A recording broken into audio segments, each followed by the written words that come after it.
Senator Xenophon. Thank you, Madam Acting Deputy President. I rise to speak tonight on an issue of utmost seriousness that I believe deserves a great deal of scrutiny by law enforcement agencies and by this Parliament. In the past few weeks, I've been contacted by former members of the Church of Scientology after I questioned the tax-exempt status the organisation has under our tax laws during an interview with the 7 Network's Today Tonight program. I want to take this opportunity to pay tribute to the work of reporter Brian Seymour, who under the leadership of Today Tonight executive producer Craig McPherson has prepared more than 24 stories on this organisation. I also commend the network for its willingness to dedicate considerable resources in the courts to ensure these stories have rightly gotten to air. I was also concerned by a recent story in the Australian newspaper about the coronial inquest into the death of Edward McBride. Coroner John Locke had requested personal records of Mr McBride held by the Church of Scientology as part of the inquest, but these documents were not forthcoming. Instead, they were shifted by the organisation from Brisbane to Sydney and then on to the United States.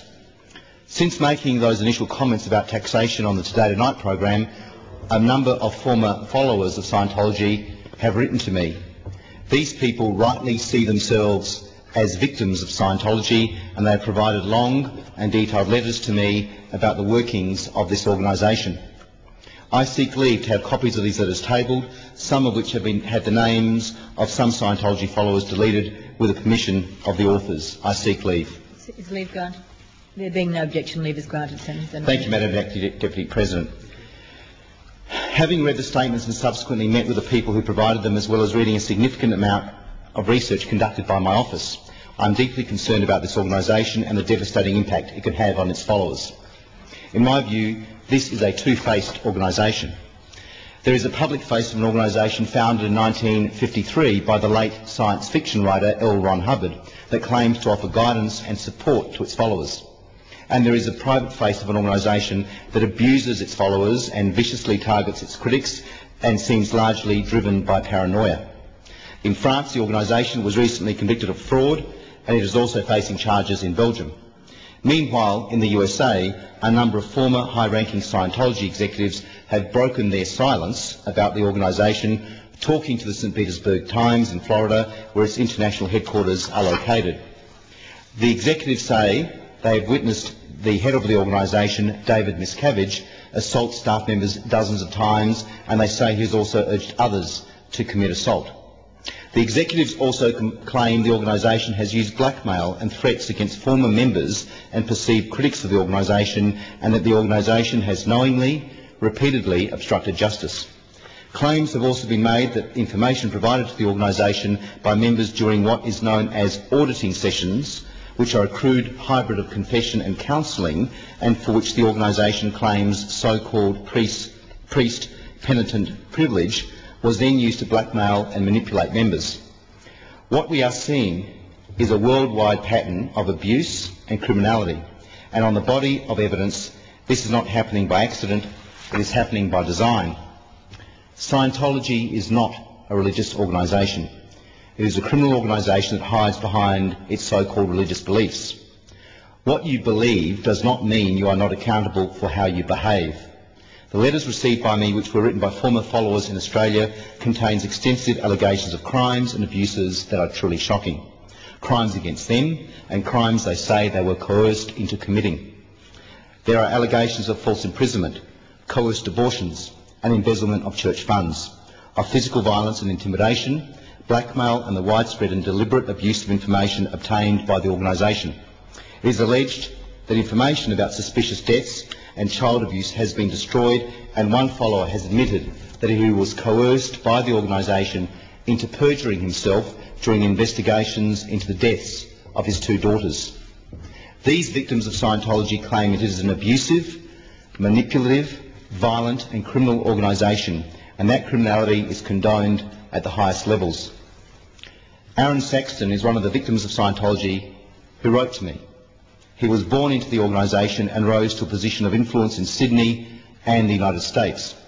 He says in his statement that his mother was coerced into signing over guardianship of him when he was a child to a Scientology official so he could be moved to Australia. In or around January 1990, he was told by the organisation not to report the attempted rape of him by a man. He says this was due to the organisation's public relations policy. Aaron was still a child when he says he was asked to cover up the defrauding of credit cards and cash by a Scientology employee. He says the organisation exercised frightening levels of control over followers. At least 10 times he was forced to endure a diet of beans and rice for periods of up to 2 weeks as punishment. And because of Scientology's bans on medications and seeking medical attention, he says he was forced at times to extract his own teeth without the aid of painkillers. At age 16, Aaron says he was made a security guard for the church. In this role, he says he issued so-called non-communication orders on no less than half a dozen families, including his own. These orders forced members of the organisation to cut off all contact with relatives and friends for fear of punishment. In his statement, Aaron says he was also forced to participate in the illegal confinement and torture of a follower who was kept under house arrest. Aaron says he accessed more than 150 files that contained personal information on followers, much of which was obtained during so-called auditing. This information is meant to be confidential. It is not. Aaron says this information was used to blackmail followers to keep them in the church, as well as to discredit former followers if they left. This was a condoned violation of the so-called priest-penitent privilege. Aaron says he was also involved in deleting files of a member who had suicided. Disturbingly, Aaron has also spoken out against the organisation's policy on abortions. He says while under control of Scientology, he was involved in coercing female followers to have abortions. He says this was in line with a policy designed to keep followers loyal to the organisation and to allow them to keep working for the organisation. Aaron says women who fell pregnant were taken to offices and bullied to have an abortion. If they refused, they faced demotion and hard labour. Aaron says the hope in the organisation was that if these pregnant women were given these punishments, they would give in and have an abortion or miscarry. Aaron says one staff member used a coat hanger and self-aborted her child for fear of punishment. He says she was released from the organisation and the files were destroyed. In 1991, Aaron says he was sent to Scientology headquarters in Florida, where he was involved in the removal of funds from Scientology bank accounts to pay for private services for executives in the organisation. He also says he was made to falsify bank records and ordered more than 30 people to be sent to Scientology's work camps where they were forced to undertake hard labour. He also says he used personal and financial information of followers to track them down if they tried to leave. Aaron has said the organisation forced him to create fraudulent education certificates for children under the age of 15 in order to allow them to work for the organisation.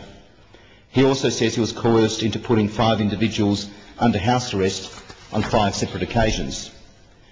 These people were not permitted to leave until the organisation had obtained, through coercion, the statements it wanted. Aaron also claims knowledge of 2 instances where followers in the United States confessed to murder, but where this information was not passed on to police. He also says, while in the United States, he was ordered by superiors to remove documents that would link a Scientology staff member to murder. Aaron says he and other members opened the files of several celebrity Scientologists in order to glean information which could be used as leverage to force a greater commitment to the organisation. Some might call that blackmail. In his statement, he also details attempts which were made to coerce one celebrity Scientologist into having an abortion. He says the young man who impregnated the celebrity was forced from the organisation and cut off from his parents, who remained Scientologists. Aaron said he was so heavily under the control of the organisation's bizarre power structure, he was complicit in ordering the beating of one follower and facilitated the beating of another. He says he was ordered to help a Scientologist who was hiding from authorities and admits to ordering the throwing overboard of a man from the Scientology ship, the Freewinds. He is not sure if this order was ever carried out. Aaron has now left the organisation and is willing to cooperate with police investigations into these matters. He was born into the cult and he says he regrets the control it had over him and the things he did as a result. I ask my fellow senators, do these things sound like religious activities to you?